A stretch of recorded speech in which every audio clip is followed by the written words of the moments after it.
Detroit Lions fans, what is up? Your boy Will back with another episode of Detroit Den 313. Let's talk some Detroit Lions football.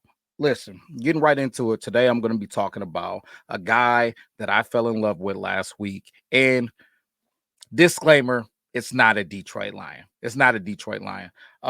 Being open and transparent, last week, I was thinking, hey, listen, these Tennessee Titans have been basically having a yard sale. They've got guys, they're shipping guys out of there. They're ready to go into a tank and start going into a rebuild. So man, I'll take a look at some of these guys and maybe I can shop around and find a guy that may fit the Detroit Lions. So doing some digging, following Twitter, just looking at film. I was really big on Harold Landry going into the game. I was like, man, Harold Landry the third, great player. He's got some good stats. Watched a few games on him prior to. I'm like, man, I'm a really look out for him in this game, and it'll be great to just get a live action view on what he is and what he isn't. And honestly, what I found out was he is nothing compared to Panay Sewell. Panay Sewell, absolutely, he just took him to school. He took him to school, bent him over his leg, and told him, "Hey, listen, you're a child. I'm a big dog. There's a reason why I'm the best offensive lineman in the league." So that said, I don't know if that was just a bad outing for Harold Landry or if he isn't what I thought he was. I guess it'll be found out here over the next few weeks. I won't even take next week too hard on him because he'll have the Honolulu flu. If you guys don't know, hey, it's been a trend. You play the Detroit Lions, you get beat up, you lose that game, and you lose the next one because of the physicality of the Detroit Lions. So I won't hold too much on you, Harold Landry, because you were playing against the best offensive lineman in the league. But man, you got to hand it to you last Sunday. But there was one bright spot. The guy playing opposite. The guy playing opposite of Arden Key, and he actually started off my Sunday in a way that I don't like starting my Sundays with Jared Goff on his back. So here's the first offensive play from last Sunday. Let me load it up. On the right-hand side there, you have none other than Arden Key at the defensive end spot, number 49. You're going to see him just beating Taylor Decker with speed, a little dip and rip. And next thing you know, Jared Goff is on the ground, man. I'll run it back one more time. Yeah, this was immediately like, I kind of forgot about Arden Key. And boy, did he remind me during this football game. Again, Taylor Decker, listen, we talk about this offensive line all the time about how best in football. We talk about how we have two great tackles. Arden Key gave Taylor Decker problems last Sunday. He was stout in the run game. He had some awesome pass rushes. He got some pressures. He played some doggone football, and he definitely got on my radar last Sunday. And I'm excited to talk about him today. So he's definitely somebody that I feel like fits the mold of a Detroit Lion. He actually had a strip sack as well. Let me go to that real quick. Let me see if I can get it. Bang. All right, there it is. I got the tight shot of it too. But yeah, just another play, same thing, beating him around the edge. This time he fights back inside because Decker got set pretty good on him and kind of stonewalled him on the outside rush. He fights back inside, strips the ball from Jared Goff, and there you have it. So the guy can make plays. Now, do I think that he is going to be the answer for replacing Aiden Hutchinson by himself? I don't. But I do feel like he's a guy that we can get at value. He'll be about right around $100,000 a game for the rest of this season.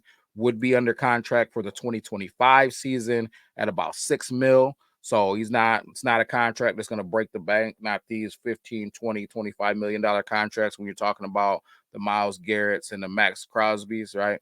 So he's a guy that maybe we get him in here and maybe we get him in here along with another piece. So that also excites me.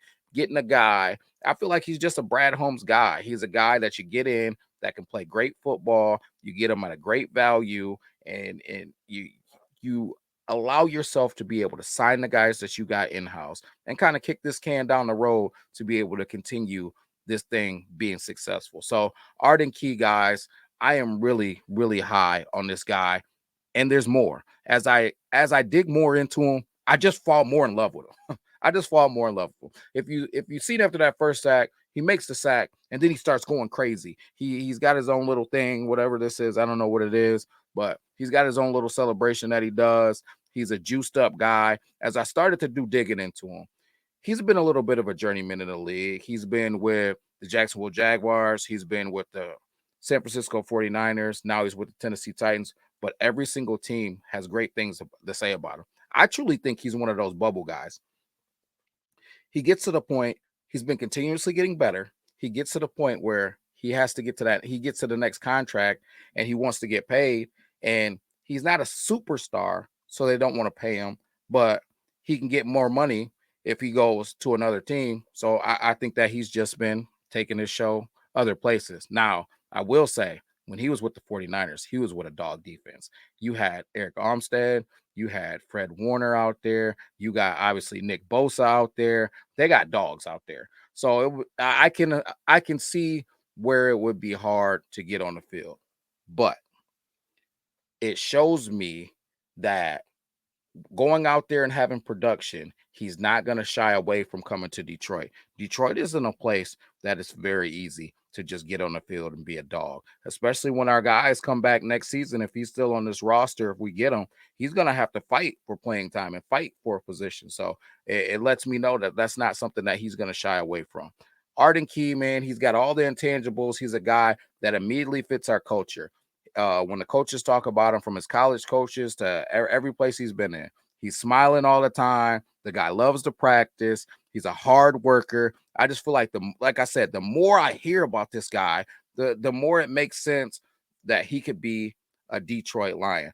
33.5-inch arms. If you know the token perfect arm length is at least 33.5 inches to be able to be a great pass rusher. I just feel like this is a guy that checks every single box that the Detroit Lions need right now. He helps us out tremendously immediately. He would fit into our locker room. He's not going to cause any issues. I would be elated if I saw Arden Key's name come across as somebody that the Detroit Lions trade for. We got a little bit of equity. I think I have it here. We have, from a pick standpoint, we got a first round, a second round, fourth round, fifth round, sixth round, seventh, and 2 7th-round picks. So we have some pieces to be able to trade. And like I said, maybe get multiple pieces. So guys, put it in the comments. How do you feel about Arden Key? How do you feel about maybe Detroit Lions giving up some draft equity to go grab a guy like him? And do you think maybe we could do that and draft another piece or pick up another piece on the trade market? Or do you think that we have what we need and we need to just pin our ears back and focus on what we got in the house, guys? So leave it in the comments. Let me know how you're feeling. I'll be back with another episode. Peace.